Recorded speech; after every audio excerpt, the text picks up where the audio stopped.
Saransh.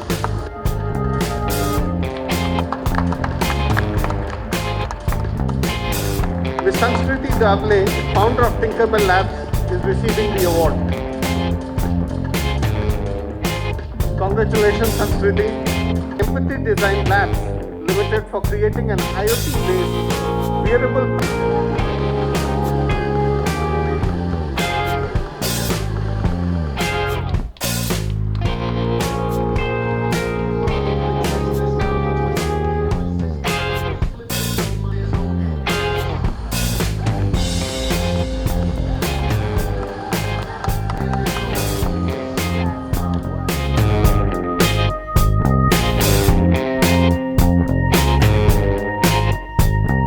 Glad WCIT, the NASSCOM India Leadership Forum, the entire event is progressing really smoothly. Delighted with the way it's shaping up. I hope all of you delegates enjoyed your dinner last night at Chowmala. Hope so. Yeah. In fact, I've been telling all the NASSCOM guys that there is an India outside of Bombay, and you should start looking at it very seriously. Especially, good pockets like Hyderabad. And you should possibly make Hyderabad your home for all other events, that you want to do outside of Bombay. I know it's a long flight, but still, just a 1 hour flight, by the way. In my opening address on the first day, I had said something which I would want to allude to.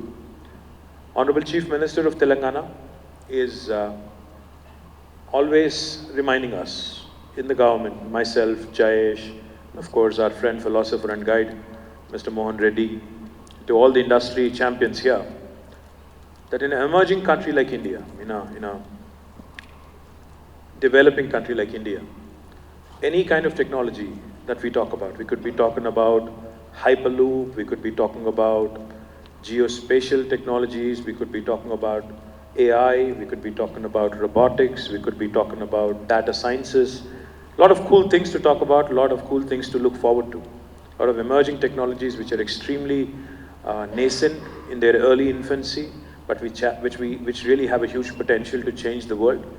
But the fact of the matter is, in a country like India, unless they have a resonance, they have a relevance to the social context, to what can be changed and how a common man on the ground can be impacted, all of these will remain on a good piece of paper or in a conference, and ultimately will not have a larger societal impact. And without that, there is no point, it really becomes futile. The point I'm trying to make is, I'm also a firm believer in what I think Abraham Maslow had said at one point, on the hierarchy of needs, I think, which was alluded to by Mr. Mohan Reddy and also Shrikant. The hierarchy of needs, Maslow portrays human needs in the shape of a pyramid, with the largest, most fundamental needs at the bottom, and actually the need for self-actualization and self-transcendence at the top. Right at the bottom of this pyramid lies the physiological needs of human beings, such as food, water, shelter, etc., and safety needs such as personal and financial security, health, and so on. There are an estimated 4.5 billion people across the world at the bottom of this pyramid, at the base of this pyramid, whose physiological and safety needs are not completely satisfied. This is the majority of the world, let me remind you. Out of the 7.3, 4.5 billion actually are at the base of this pyramid. And I strongly believe that technology can help this 4.5 billion to definitely transcend, move up the ladder, move up the pyramid in a much more rapid fashion if we apply our thoughts, if we apply our collective intellect together.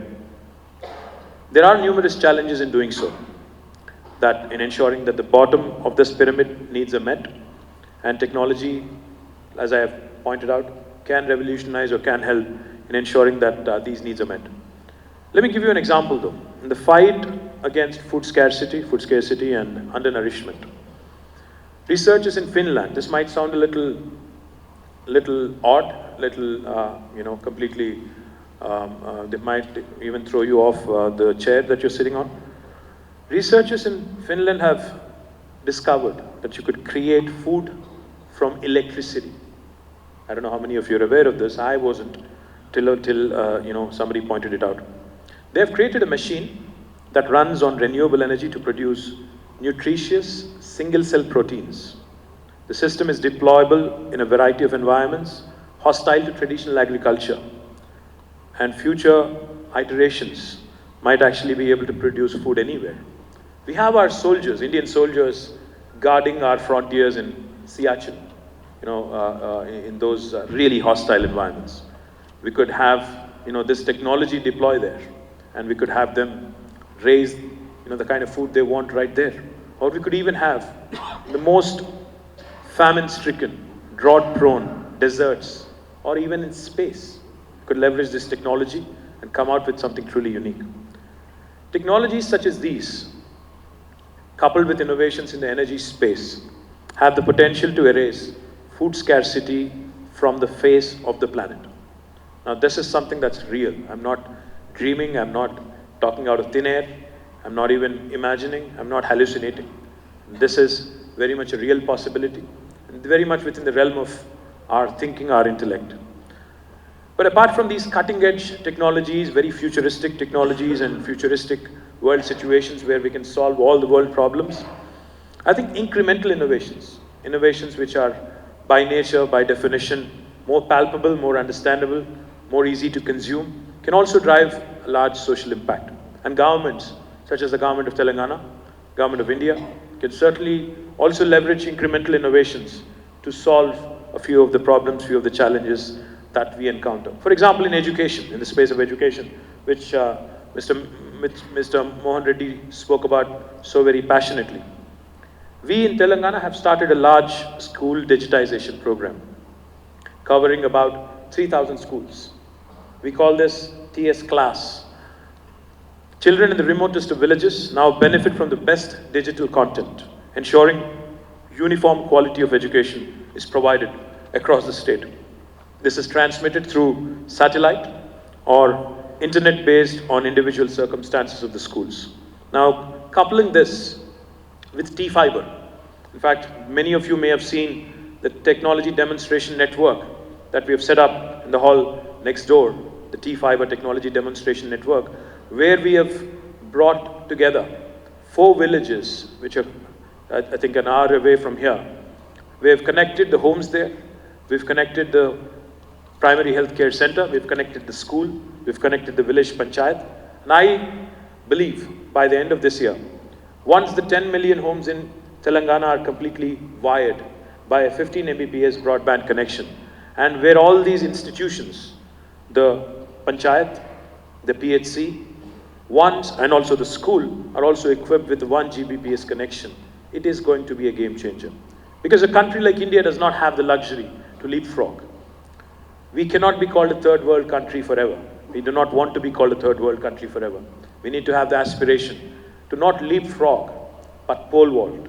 We literally have to pole vault into the first world. We literally have to challenge the first world in terms of how quickly we can learn, how quickly we can imbibe, and how we can leverage technologies to bridge that gap extremely quickly. We do not have the luxury, like I said, of leapfrogging.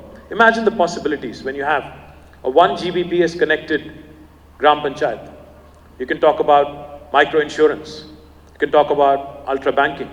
You can talk about doing away with a lot of redundant stuff that governments in both the state and center do today, and remove all layers of inefficiency. In fact, the other day, Honorable Prime Minister spoke about how he saved nearly $9 billion by combining the Jan Dhan, Aadhaar, and mobile.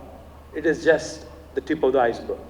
What can be achieved by way of connectivity, what can be achieved by pulling out individual discretion from governance is something humongous that has to be explored, and we are only limited by our imagination. In healthcare, I'm delighted to share with you, we are among the first states in India to not only introduce telemedicine, but also IoT-based remote healthcare solutions to villages which do not have currently access to qualified doctors within 50 kilometers of their radius. Now, this has been a huge challenge, providing urban amenities. Why do people urbanize? In search of better livelihood opportunities, in search of better medical opportunities, medical facilities. in search of better educational facilities, in search of just better quality of living. Now, if you're able to provide with technology good healthcare right in the villages, good education opportunities right in the villages, why would anybody have to move? Why would anybody have to move far away from their homes and live hundreds and hundreds of kilometers away from their home? Now, this is what technology can help you bridge. And I'm delighted also to share with you, not just IoT-based healthcare or telemedicine. We in Telangana also have started doing something which I believe is going to be a path-breaking thing, along with, in a partnership with Microsoft. We started screening, and of course, LV Prasad Eye Institute, the wonderful institute mentioned by Mr. Mohan Reddy, and also other renowned medical colleges, both government and private. We started screening children through an AI platform, AI solution, wherein, and Microsoft is our partner in this, wherein we can figure out any disorder in their eyes that they can develop in future. We are able to detect this. Preventable blindness is a huge thing in India. And if you're able to detect early, if a child is going to develop this disorder, I think we would essentially be able to contain preventable blindness. Also in agriculture, in fact, I spoke about it yesterday, Devjani was there, and we had Chandrasekhar ji and others, when we actually collaborated on the Center of Excellence for Data Sciences and AI. AI can be a potential game changer even for agriculture. If we are able to combine artificial intelligence and machine learning and couple this with predictive analytics, we could provide amazing solutions to our farmers. We could tell them what is the pest that is infecting their crop. They don't have to run to a scientist. They don't have to run to an agriculture extension officer.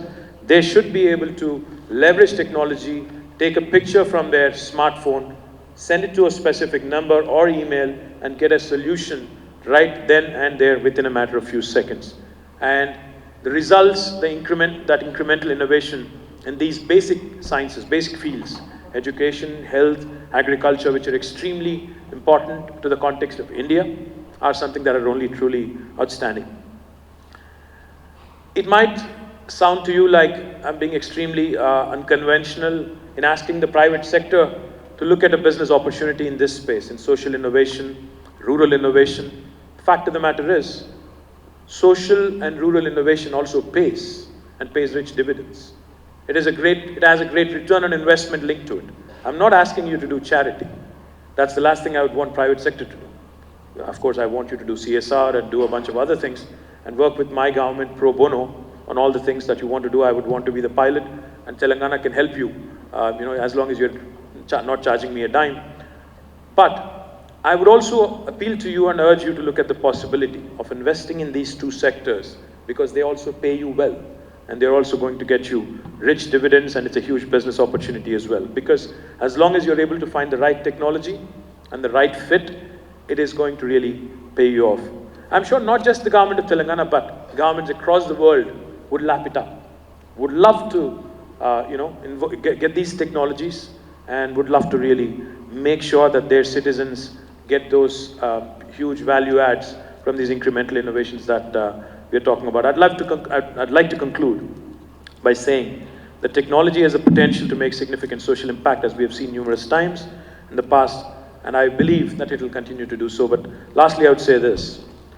There's always been a huge disconnect between the three important entities in our society: government, private sector, and the individuals that form the core of the society, the people that are at the bottom of the pyramid.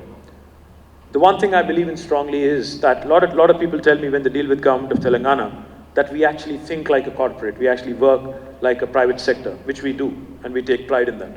We call our state a startup state. We take a lot of pride in thinking in a very agile fashion. Myself, Jayesh, my entire team, and also our Honorable Chief Minister and our entire cabinet and entire administration does work like a corporate in a very, very professional manner. But I think time has come for also private sector to start thinking a bit like government. I'm not saying that you should get caught up in red tape and things like that. I'm saying you should also have a social angle to what you do. I'm saying you should start thinking about the welfare of the milieu, welfare of the local ecosystem, the country that we live in, the technologies and how they can be put to effective use. And only when a government is able to think like private sector, and only when a private sector also starts thinking by putting on the hat of social reform and social innovation and social change, and combine that by inspiring confidence in the individuals that form, like I said, either the bottom of the pyramid or the core of the society, then we would have a tripartite conversation, a seamless conversation, which will most certainly help us change the society with good technological disruptions and good technological interventions. Thank you very much for this opportunity. I wish NASSCOM all the very best.